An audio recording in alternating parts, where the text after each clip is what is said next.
Hello, listeners and podcast land. Been gone for a minute, but we're back with the motherfucking jump off.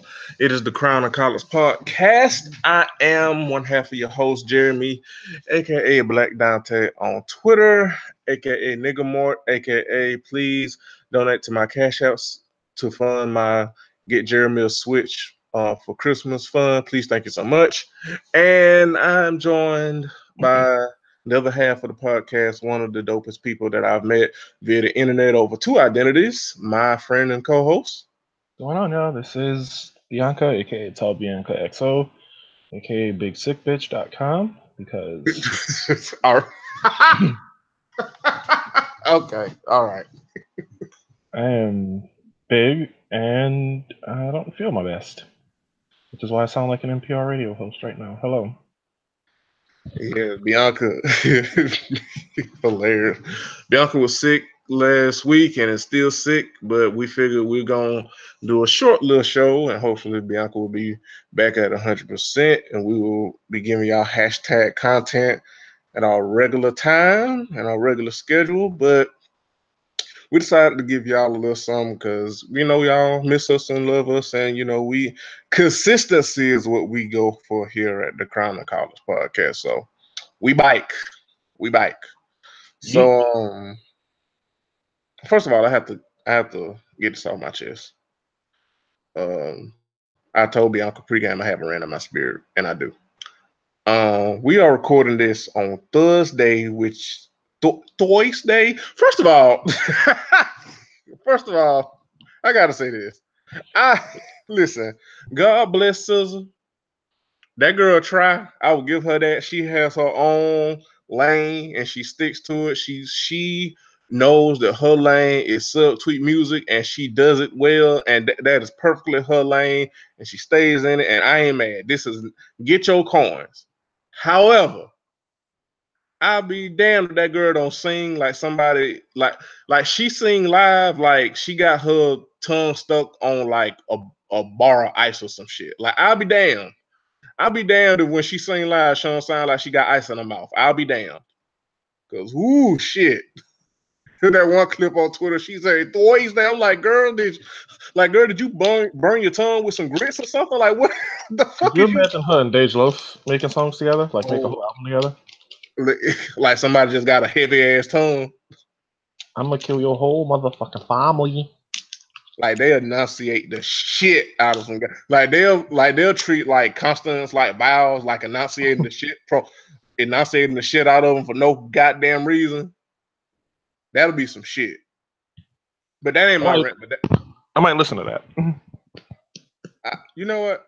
I would listen to it to laugh, but you know, you know, But anyway, that ain't my rant. But we're recording this on Thursday, and it is like a quarter after 9. Usually, Eastern Standard Time. Usually, me and Bianca record like 7:30 Eastern Standard Time when I get home from work in the gym. Let me tell you something. You non-driver, knuckle dragging ass motherfuckers in Metro Atlanta get on my motherfucking nerves. It makes no fucking sense. It makes no fucking sense. I leave the goddamn gym at seven fucking o'clock. Look on my GPS. That bitch is blue as the that bitch is blue as the house right now. Shout out to the Dems. Um, when I leave the gym, I get on the road just to double check.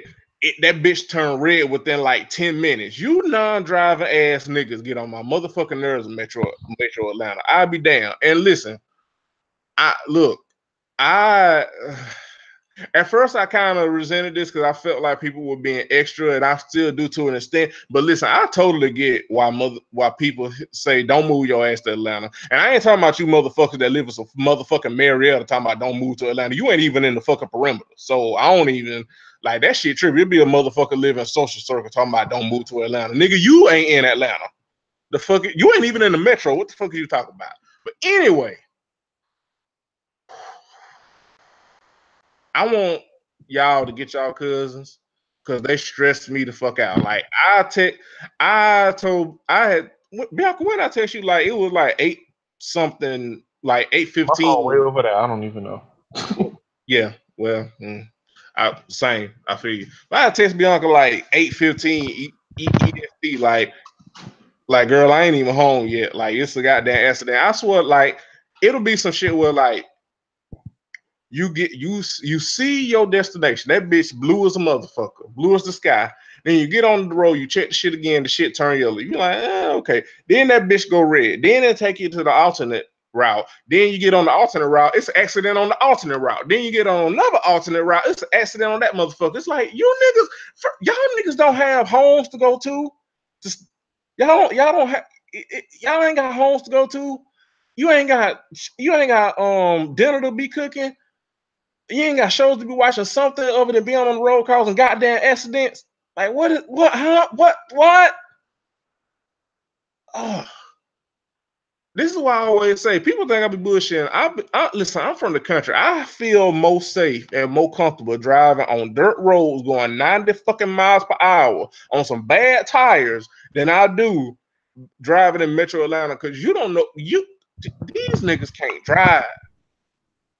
These niggas drive. I swear I believe these niggas drive with their feet. They have to. They have to. It makes no fucking sense. It makes no goddamn sense otherwise. Anyway, I had that around in my spirit. That shit made me motherfucking mad. We recording later than usual. I'm thinking I'm gonna get home at like 7:40. I ain't getting this bitch till 9 o'clock. Me and Bianca just started fucking recording. Cause you non-driving ass niggas. Whew. Tell them why you mad, son. VV mad. Bigly upset. Anyway, speaking of, even saying that, I sounded like an NPR host. Holy shit! Remember that challenge a couple months ago? Hey, NPR name is a pattern and then a dead musician. I was like, ooh, I'm Houndstooth Adderley, and you're listening to All Things Considered on NPR. And now I feel like I'm actually that person. You're doing amazing, sweetie. Well, speaking of Atlanta, though. Speaking of Atlanta, speaking of my ass backwards ass state, my girl, they doing my girl Stacey Adams dirty. Abrams. Yeah, thank you so much. They doing my girl dirty. First of all, Brian Kemp don't even slap like that, so I don't even know why he was even like like on the ballot anyway, my nigga. Like I don't like you don't like nigga. First of all, I wish the fuck I would go to the ballot and vote for a motherfucker named Kemp. You got me fucked up. That ain't in the words of Can't Win. That don't even sound attractive, nigga. What the fuck? First of all, you ain't never met a nigga named Brian that wouldn't. And using nigga race friendly here, you ain't never met a nigga named Brian that was ever worth a damn. That's number one. Number two, you ain't never met a nigga named Kemp that didn't steal. Even Johnny Kemp? You think he was a thief? You got me there. I think he had tendencies. I don't think he was out and out thief, but I think he was who helped you look for shit that you lost. You know what? Exactly where it was. He wasn't the one that stole it, but he knows somebody did. Yeah, you know what right. You know what he is? He the nigga, he won't steal, but he'll know who is stealing, but he won't tell you. That's who he is. He the nigga that don't snitch to the extreme. Well, even if it's some shit where like it's really bad and you really need to snitch, quote unquote, he won't do it. That's him.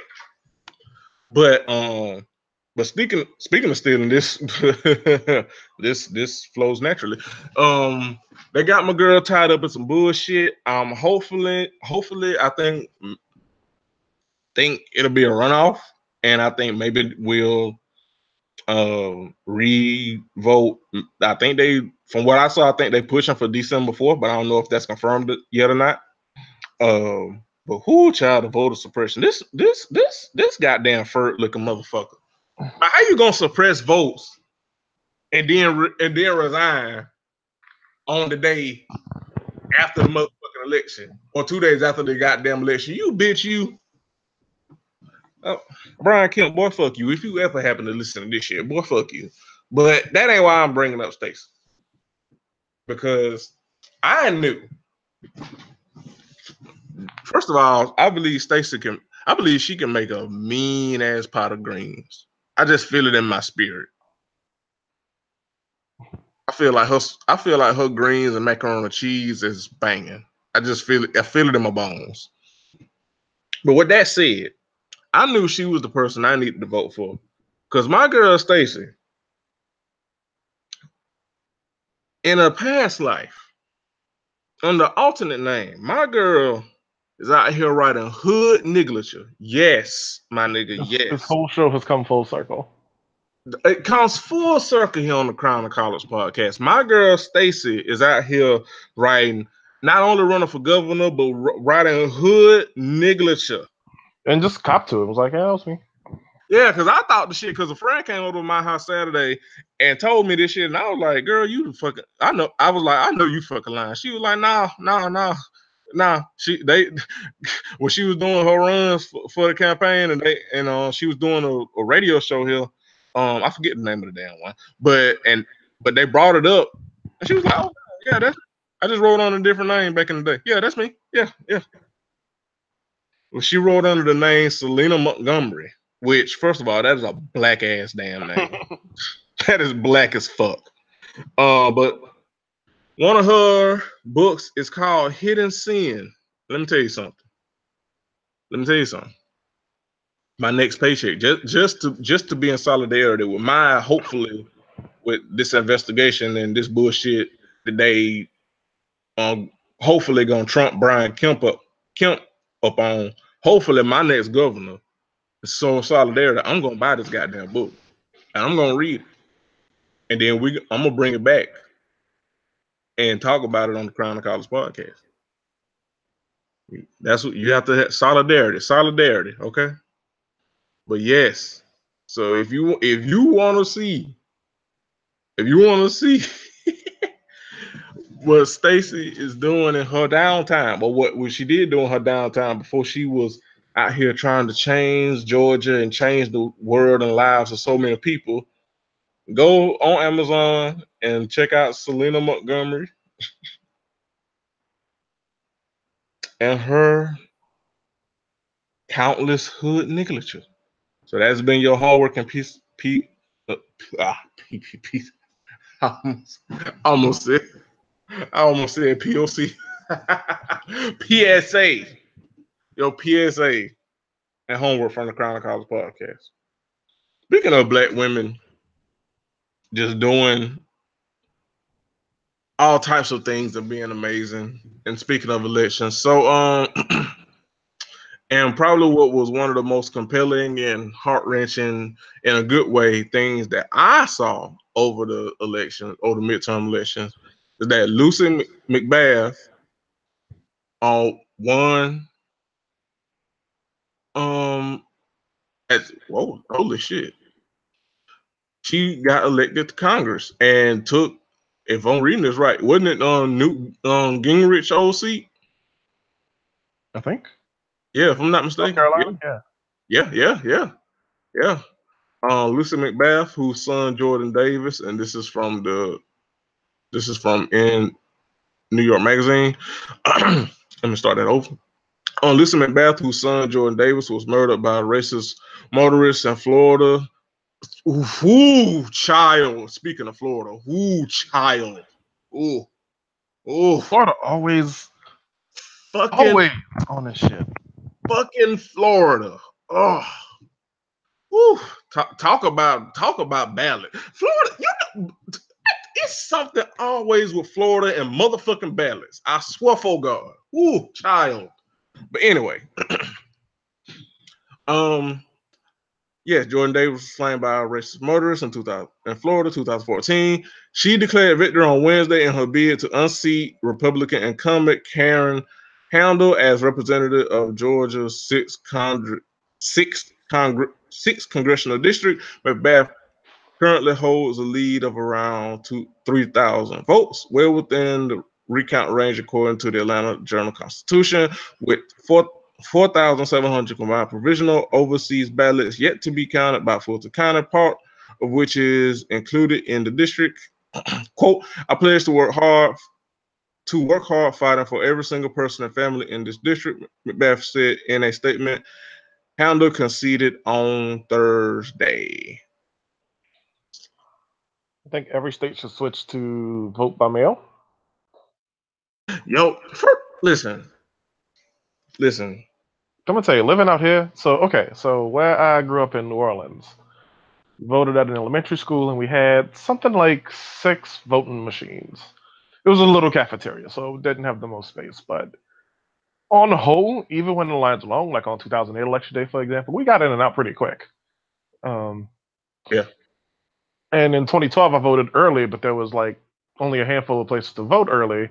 One of them happened to be by where my mom worked, so I was running errands, and then I picked her up, and we went to the spot and we voted early. And again, a medium-sized cafeteria at like old school or something. And it's snaked around the building once, but it was moving, and they had like 8 machines, and we got in and out pretty quick. But I live out here now, and they mail you your ballot, and they tell you, like the election commissioner website tells you, hey, ballots will be mailed by October 15th. And usually it's like right on that date, but sometimes you get them a little sooner. And then they put ballot boxes all over the place. So like where I live, it's a bunch of apartment complexes. And once you get out of like where I live and you cross the main thruway 99th, it's a bus station. It's a big bus terminal, one of the bigger hubs in the city. And one of the ballot boxes is over at the bus station. So, people who use public transportation can just walk right up to it. And they got like 8 or 9 of them. And, for a city this size, it's really all you need. A city felt like Atlanta, you might need like 45, 50 drop boxes. But yeah, it's so easy. So the way it works is an electioneer picks up the ballots at like 8 o'clock. Except for on election day, they do like 3 pickups. They do one at noon, they do one at 5, and they do one at the end of the day. And they bring them to the, county councilor's office, and they pop your shit open and they count it, and they update the website every day. They'll tell you how many ballots were collected, what percentage of the population that is, and then they'll tell you, I think once a week, what percentage of the populace has actually voted. And I think out here it was like 77% the last time I looked. And that shit made me kind of happy. Like, I live in a county that's a corn flip county. It can go red, it can go blue, it just depends. It's weird because like our sheriff, for example, is a Republican like through and through, but I watched the interviews of him in the days running up to the election. And I'm gonna just be honest with you, you would not think this dude was a Republican, like based on how he answers questions about like the LGBTQ community, his approach to policing, like the training that he pushed for. Like there was a ballot initiative that said this concerns getting police like de-escalation training, crisis unit response style training, firearms usage protection trainings, and things like that. And he endorsed it. He was like, so where I live, again, I'm in Clark County, Washington. I don't think there's been an officer involved shooting in like a long time here. And some of it is on this sheriff, and some of it's on the one he replaced like 8 years ago. But the fact that, again, he was like, I want people to want better for our police officers. And that shit won like 70% of the vote. So it's weird. But yeah, the notion of a ballot box, just a drop site, would make this so much easier because, you hire a staff and they check the boxes, a couple times a day, and they pull the votes out and they count them. You can, can request an audit if you want. You can confirm that your vote got put in even like weeks after the fact. That's how that shit should be. There shouldn't be all this voter suppression, oh, we're going to give you the machine and you can just press party line, but when you go to review your choices, it picks the other person in the opposite party. That's just so garbage to me. Like, you can't dispute which box I filled in and which box I didn't fill in. Yeah, this shit is so archaic and fucked up. But yeah, despite all that, Lucy won. She quote, this is from the New York Times. I switched to a different article. Quote, 6 years ago, I went from a Marietta mom to a mother on a mission, she said, referencing her teenage son's death, Jordan Davis. And he was killed, and we know that he was later, the guy was later charged, convicted with first degree murder. It The lady she defeated, Honda, said, "It is clear I came up a bit short Tuesday." Quote, no shit. Congratulations to Representative-elect Lucy McBeth, and send her only good thoughts and much prayer on the journey that lies ahead for her. Well, at least you're going out classy. Mm-hmm. At least you're going out classy. And one thing, speaking of classes, she said, Miss Macbeth said, quote, at the end of the day, first of all, black people love to say at the end of the day, don't we? That is a trademark of niggerdom right there. Whenever we say at the end of the day, that that's in our DNA. That line. Quote, at the end of the day, whatever you think about me, whatever happens, or whatever I become in the future, I'll still always be Jordan's mom. Quote. Well, good luck to her, and that's what we need. I believe we need more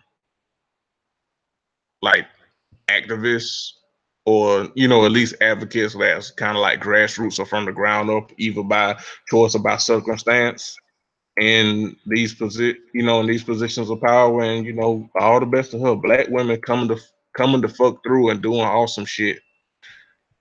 Speaking of another one, Missy Misdemeanor V. Elliott just made history.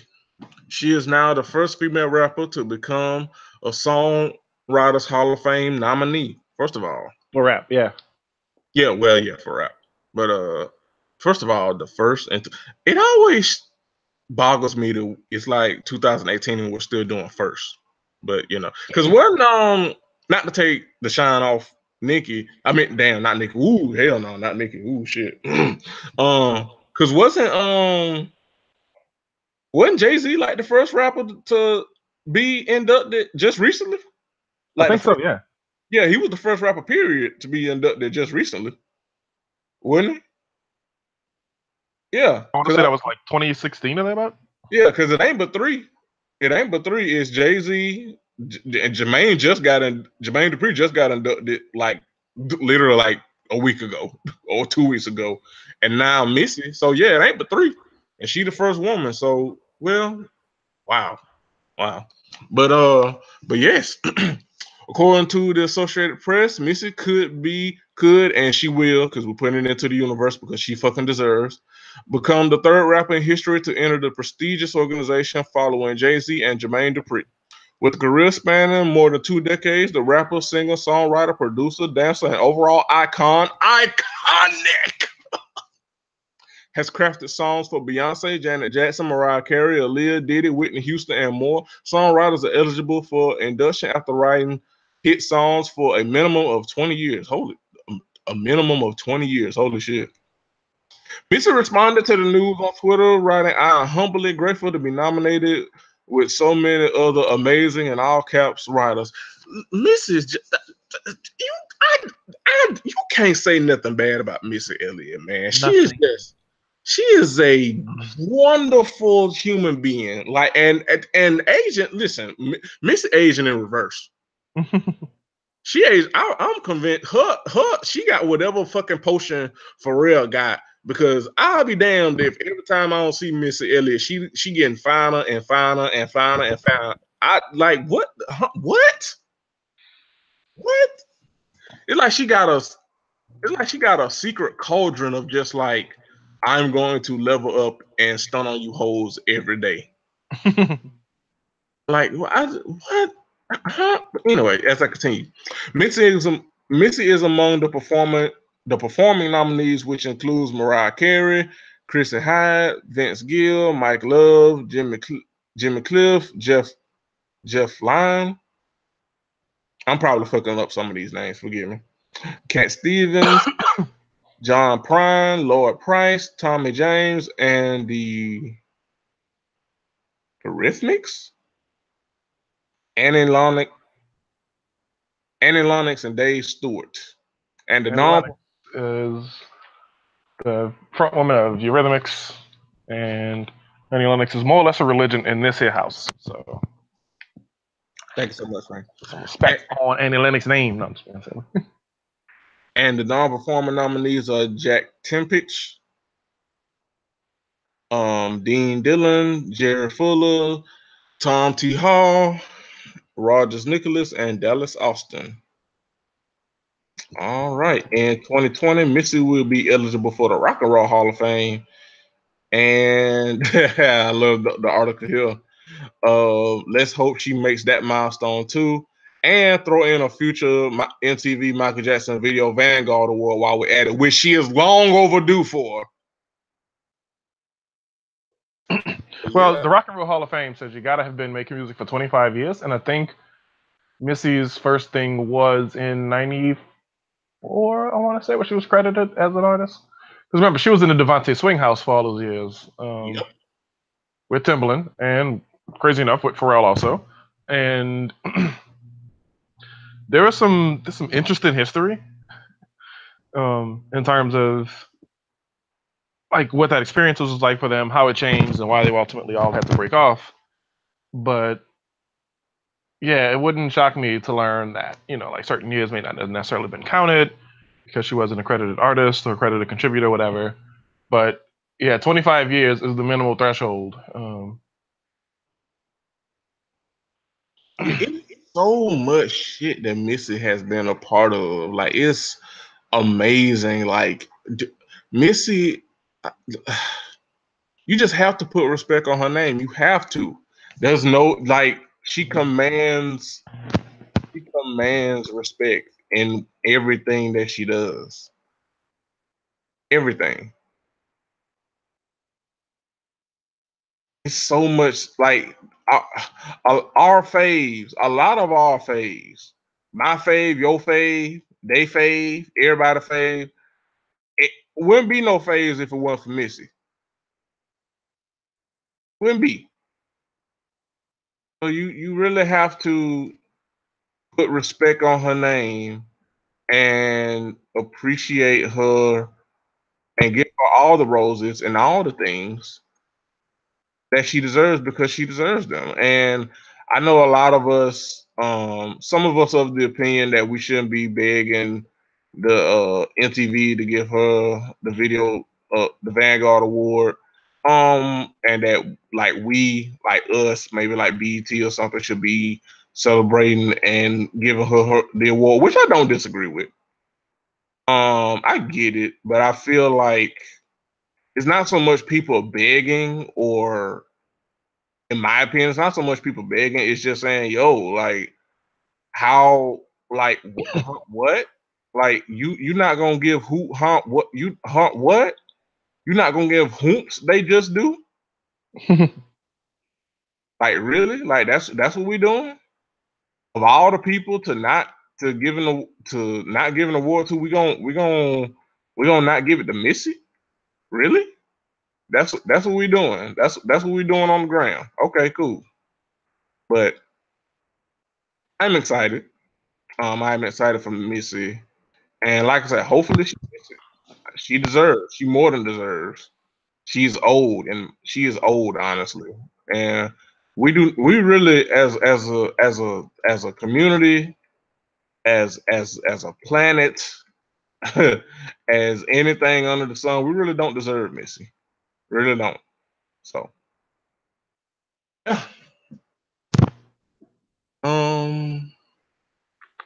I think that's enough for today. I would tend to agree. Yeah, like I said, this was just gonna be a short one. Hopefully Bianca makes a full recovery, and we'll provide y'all with a full show and more full hashtag content on Monday. And usually y'all hear it Tuesday, because that's usually when me and Don put it out.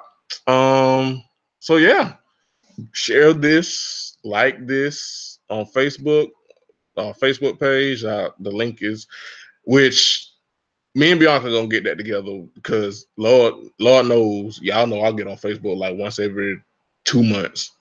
But we're gonna get the Facebook page popping a bit more. I'm gonna get with Curtis and try to hook up, get an Instagram page. We're gonna be more active. So like us on Facebook, share us with your friends, your family, your little head ass cousin that is kind of getting it, but he's still a little head ass. And maybe we could push him over to not being head ass. Give us a rating, a review, rate us 5 stars, please. No 1-star wolves. Thank you so much. And yeah, Let me give us 4 stars. That's low bottom hater attitudes. I know, right? So yeah, Bianca, you got any parting words? Nah, not today. Y'all just go be awesome to each other. Oh, I do have parting words. I got on stage again with Big Frida in town, and took my ass on stage with Big Frida again, and got my life hearing Tank and the Bangers last night. First time hearing them in 5 years, and the Tank is a personal friend of mine, which made the Facebook picture that I put up, a little bit of a flex because that's my girl from way back, and yet it was so dope to see her perform and just really watch the way that like this band who used to be tanking the Black Star Bangers because of the cafe they used to play at, just the way they got shot out of a cannon, and that's like going on 2 years now. They did the Tiny Desk thing, they won it, and it has been go ever since. And someone who's a friend in that way, it just feels really good to watch her continued growth.